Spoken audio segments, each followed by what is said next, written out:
என்னடா சொல்ற? தாட்சாயணி இப்படி காரணமா இருக்க முடியும்? ஏதோ பாவம் அது இதுன்னு சொல்ற, எனக்கு ஒன்னும் புரியலடா. எனக்கு ஒரு பேரனோ பேத்தியோ பிறப்பாங்கன்னு ஒரு சந்தோஷத்துல இருந்தேன்டா. எனக்கு ஒன்னும் புரியலடா. அப்பா, நாம செஞ்ச பாவம் தான் நம்ம பிள்ளைங்களை வந்து சேரும்னு சொல்லுவாங்கப்பா. ஆனா இவ செஞ்ச பாவத்தாலதான்ப்பா எனக்கு பிள்ளையே இல்லாம போயிடுச்சு.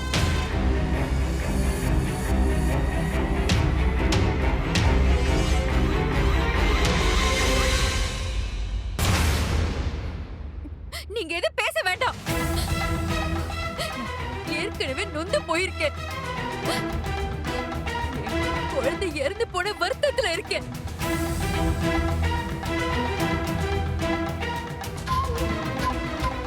என் உடம்பே புண்ணாகி கிடக்கு.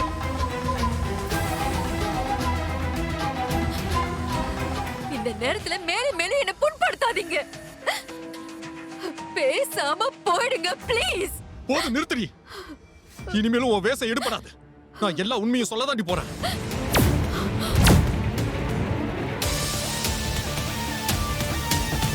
இனிமேலும் சொல்லாம இருந்தா என் குழந்தைய மட்டும் இல்ல, எல்லாத்தையும் இழந்துருவேன்.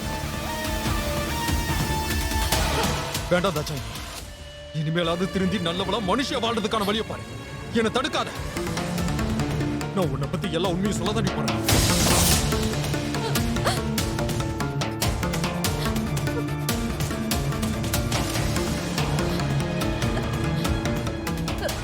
நீங்க எதுவும் பேச வேண்டாம். ஹேய், வாய மூடு. எல்லா உண்மையும் சொல்ல வேண்டிய நேரம் வந்துருச்சு இப்போ. போதும் போதும்டி. கூட பிறந்த தம்பிக்கு நான் செஞ்ச துரோகம் போதும்.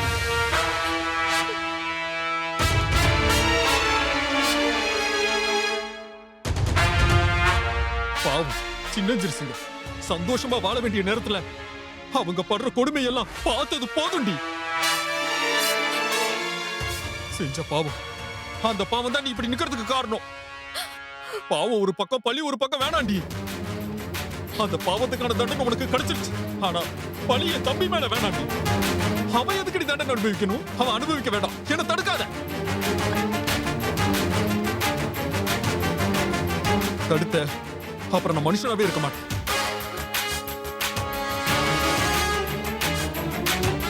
அண்ணா, என்னண்ணா பழி பாவம்னு ஏதேதோ சொல்றீங்க?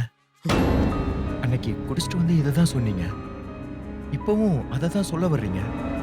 அன்னைக்கு இதை கேட்க போய் தான் பெரிய பிரச்சனையா ஆச்சு. அத அன்னைக்கு சொல்லாம இப்ப ஏதோ சொல்ல வர்றேன்னு சொல்றீங்க. அண்ணா, என்ன உண்மைண்ணா அது? சொல்லுங்கண்ணா, தயவு செய்து சொல்லுங்கண்ணா.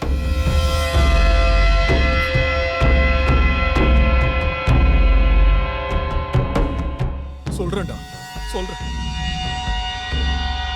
4 வருஷத்துக்கு முன்னாடி வினோதினிய காரியத்தை கொன்னது இதோ நிக்கிறாளே இந்த தாட்சாயினி தான்.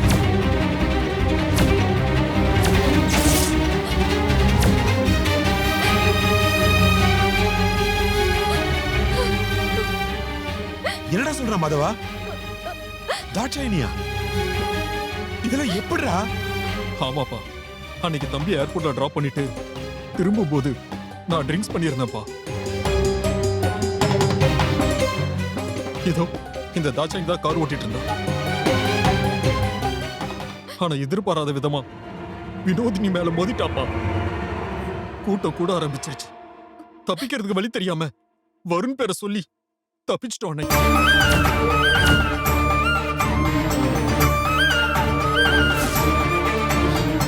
வயித்துல வளர்ற குழந்தைய காரணம் காட்டி என்னையும் பேச விடாம பண்ணிட்டாப்பா.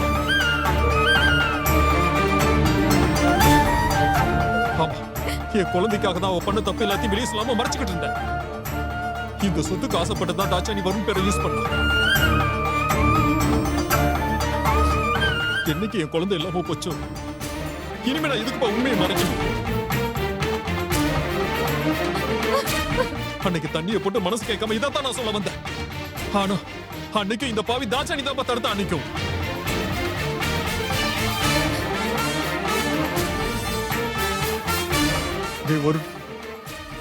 உங்க 2 பேரோட வாழ்க்கை சந்தோஷம் கெடுறதுக்கு நானும் ஒரு வகையில காரணமா போயிட்டேன்டா.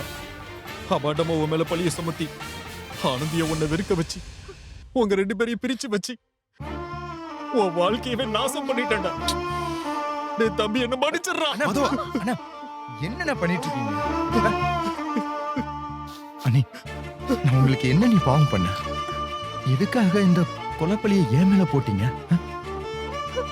ஒரு வருஷம் இல்ல, 2 வருஷம் இல்ல, 4 வருஷமா இதுக்கான தண்டனைய நான் அனுபவிச்சிருக்கேன்.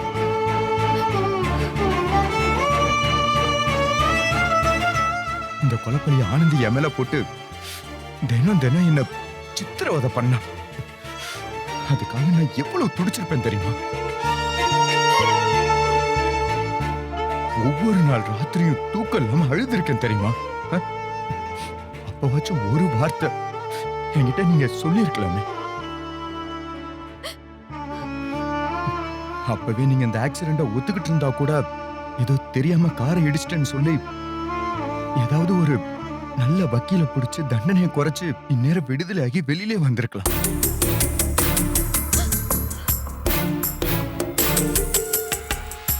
ஆனா 4 வருஷமா ஒரு குற்றவாளியா, ஒரு கைதியா, தப்பே செய்யாம ஆனந்திக்கிட்ட கூனி குறுகி நின்னு தண்டனை அனுபவிச்சுக்கிட்டு இருந்தேன். அப்ப கூட விடுங்க, நிர்மலா சித்தி அன்னைக்கு நம்ம வீட்டுக்கு வந்து என் சட்டையை பிடிச்சு அடிக்கும் போது கூட நீங்க உங்க தப்ப ஒத்துக்கணுங்கிற எண்ணம் வரவே இல்லைல்ல.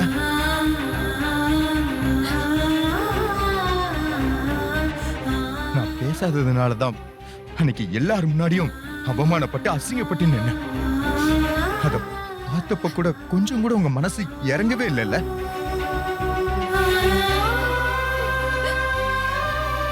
இப்ப எனக்கு புரியுது, இப்பதான் புரியுது. ஆனந்திய கொன்னு அந்த பழிய மனோஜ் மேல போடதா நீங்க ஆள் அனுப்பிச்சிருக்கீங்க. இருக்கும், இதான் உண்மையா இருக்கணும்.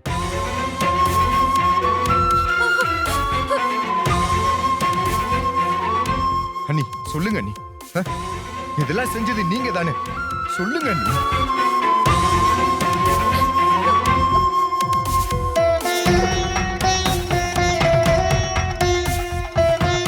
என்னமா தாட்சாயினி, ஏன் பேசாம இருக்க? நீ ஏன் இப்படி எல்லாம் பண்ண? என் புள்ள உனக்கு அப்படி என்ன துரோகம் பண்ணிட்டான்? சொல்லு தாட்சாயினி.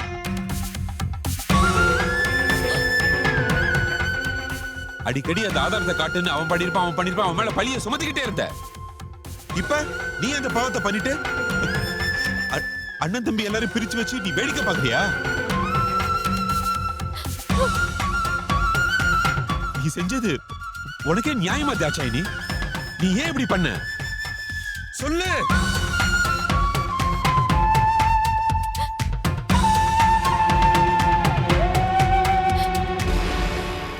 சரி நிறுத்துங்க. அவ ஏதோ பயத்துல தெரியாம பண்ணிட்டா. சும்மா அவளை ஏதாவது சொல்லிக்கிட்டு. இந்த பாருங்க, இந்த விஷயத்தை இத்தோட விட்டுருங்க. எப்படி விட முடியும்?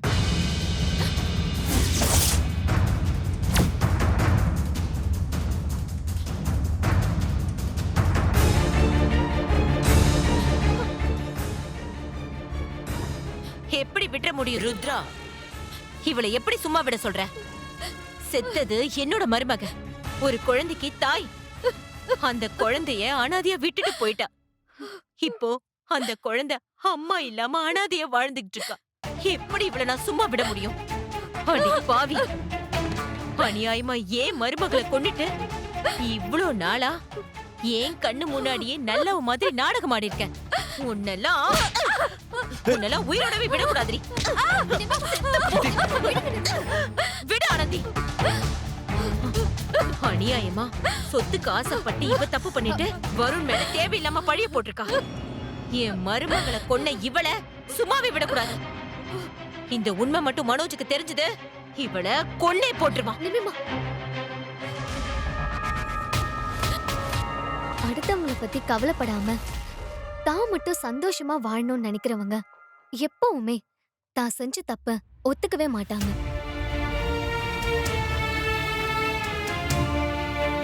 அந்த பழிய அடுத்தவங்க மேலதான் போடுவாங்க. இவங்களும் அப்படிதான்.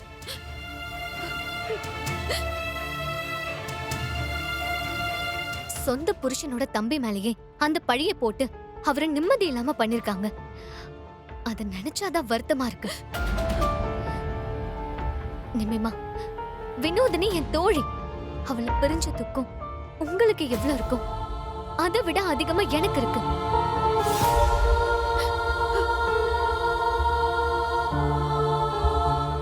ஆனா இது எதிர்பாராம நடந்த ஒரு ஆக்சிடென்ட். திட்டமிட்டு கொலை பண்ணல. அதுவும் இல்லாம இந்த சம்பவம் நடந்து 4 வருஷம் ஆச்சு.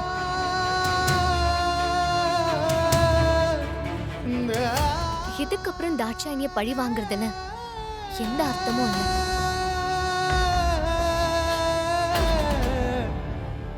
அவளுக்கு கடவுள் தண்டனை கொடுத்துட்டாரு. அவ குழந்தை அபோஷன் ஆயிடுச்சு. இந்த தண்டனையும் அவளுக்கு போதும்.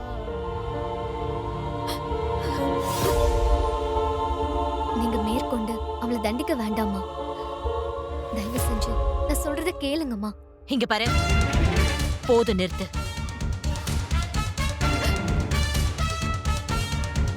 நீ ஒண்ணும் எனக்கு புத்திமதி சொல்ல தேவையில்லை. உனக்கு வேணா மன்னிக்கிற மனசு வேணா இருக்கலாம், ஆனா எனக்கு அந்த பெருந்தன்மை கிடையாது. இவளை மன்னிக்கவே முடியாது. நடந்தது ஆக்சிடென்ட்டோ கொலையோ, ஆனா இறந்தது ஏன் மருமக தானே, என் பேத்தியோட அம்மாவாச்சே. இன்னைக்கு அந்த குழந்தை அம்மா இல்லாம எவ்வளவு துடிச்சிட்டு இருக்கான்னு உனக்கு தெரியும்ல.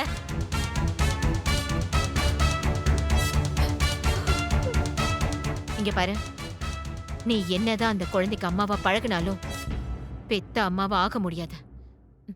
இந்த இழப்புக்கெல்லாம் இவ பதில் சொல்லியே ஆகணும்.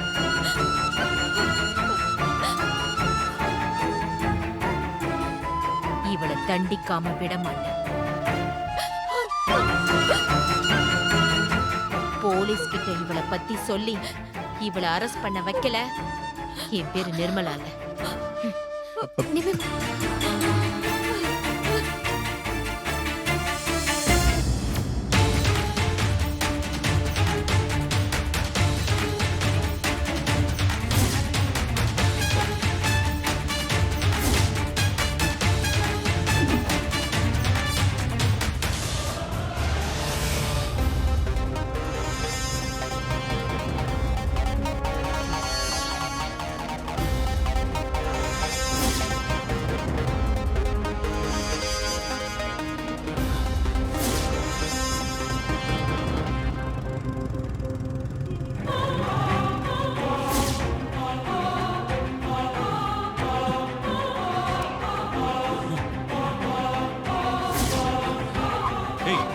என்னாச்சுடா? அந்த கிழவ நேத்து ராத்திரி என்ன பாத்ரூம்ல போட்டு பூட்டிட்டு எஸ்கேப் ஆயிட்டான்டா. டேய், மேடத்துக்கு தெரிஞ்ச திட்டுவாங்களடா. அதான்டா தேடிட்டு வந்தேன் நானு. சரி சரி, வண்டியில உட்காரு. எடுடா, சீக்கிரம் போ.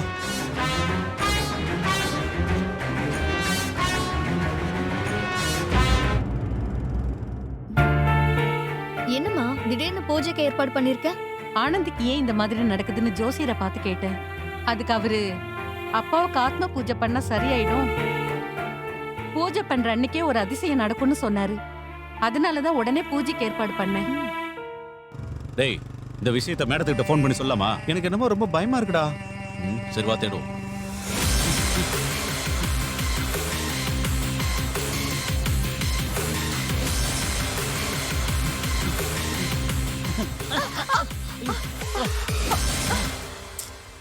ஐயோ, அறிவில்ல உனக்கு? இப்படியே கண்மூடித்தனமா வந்து மோதுவ? சரி விடு, பெரியவர் ஏதோ தெரியாம பண்ணிட்டாரு. நீ வா வா போலாம். பார்வதி,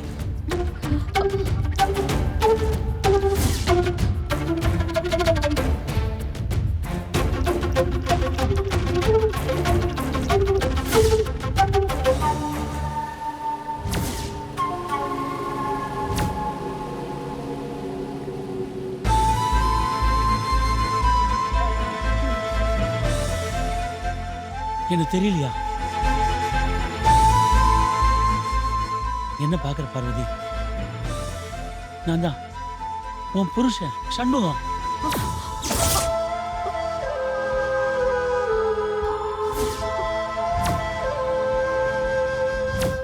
நான் சாகலமா, இன்னும் உயிரோட தான் இருக்கேன். நீங்களா? என் கண்ணை என்னாலே நம்ப முடியலையே. அகல்யா, அப்பாடி. அப்பா இவ்வளவு நாள் நீங்க எங்க இருந்தீங்க? நீங்க இறந்துட்டீங்கன்னு நினைச்சேன். நாங்க உங்களுக்கு அந்த காரியம் எல்லாம் பண்ணிட்டோங்க. சரி சரி இங்க எதுவும் பேச வேண்டாம். வாங்க ரவுடிங்க என்ன துரத்திட்டு வாங்க. வீட்டுல போய் பேசிக்கலாம். வாங்க வாங்க சீக்கிரம் வாங்க. ஆட்டோ ஆட்டோ வாங்க போலாம். நில்லுங்க, நில்லுங்க. இருங்கப்பா. வா, சீக்கிரம் வா. வா சீக்கிரம் வா. போப்பா.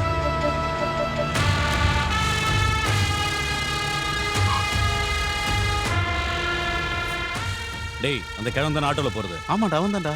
இப்போ நம்ம என்னடா பண்றது? அந்த ஆட்டோ ஃபாலோ பண்ணி போலாம்டா. அப்படியே சொல்ற. சரி வண்டி எடு.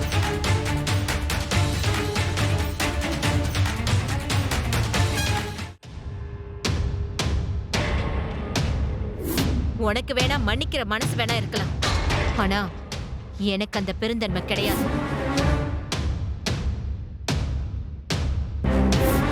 இவளை தண்டிக்காம விட மாட்டேன். எல்லாருக்கும் உண்மை தெரிஞ்சு போச்சு. நிம்மிமா வேற போலீஸ கூட்டிட்டு வரேன்னு போயிருக்காங்க. போலீஸ் வந்து அரெஸ்ட் வரைக்கும் போனா பெரிய அவமானம் ஆயிடும். அதுக்கு செத்து போறதே மேல்.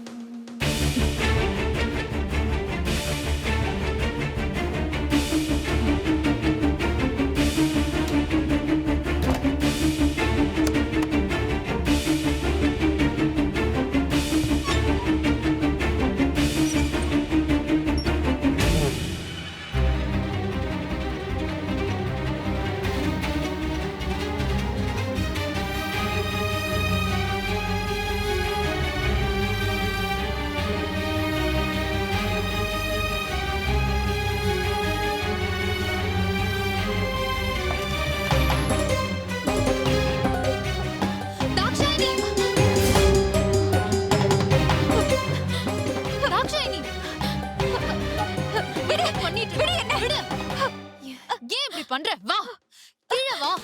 என் கையை விடு ருத்ரா. என்ன காரியம் பண்ணி வச்சிருக்க? லூசா நீ? போச்சு, எல்லாம் போச்சு. மானம் போச்சு, மரியாதை போச்சு, என் வயித்துல இருந்த குழந்தை எல்லாம் போச்சு. இதுக்கப்புறம் நான் எதுக்காக உயிரோட வாழணும்? இந்த பாரு, நீ எதுக்கும் கவலைப்படாத. உனக்கு நான் இருக்கேன். சித்தி எந்த நேரம் வேணும்னாலும் போலீஸ் கூட்டிட்டு வந்துருவாங்க. ஜெயில போய் நரக வேதனை அனுபவிக்கிறதை விட நான் செத்துறேன். என்ன விடு.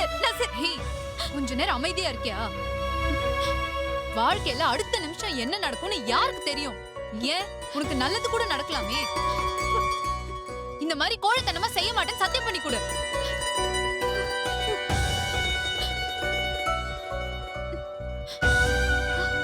சத்தியம் பண்ணுன்னு சொல்றேன்ல. செஞ்சு இந்த மாதிரி எல்லாம் பண்ணாத, புரியுதா? ஏய் வண்டி நிப்பாட்றா, நிப்பாட்டு. என்னடா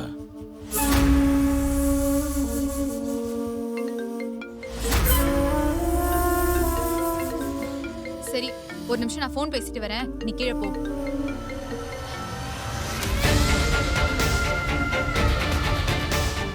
சொல்லு உதய். என்ன மன்னிச்சிரு மேடம். அந்த ஆள் தப்பிச்சிட்டான் மேடம்.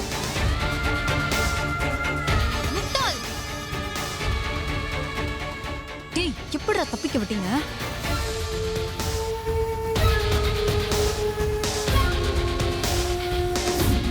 புரிஞ்சுக்கப்பா, வயிறுலாம் வலிக்குதுப்பா, என்னால முடியலப்பா.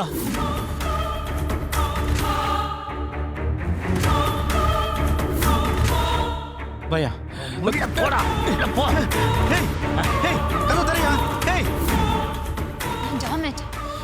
நீ மட்டும் என் கையில இப்ப கிடைச்ச, உன் உடம்புல உயிரே இருக்காது. மேடம் அந்த ஆளை நான் மறுபடியும் பார்த்துட்டேன் மேடம். ஆட்டோல தப்பிச்சு போயிட்டு இருக்கா மேடம்.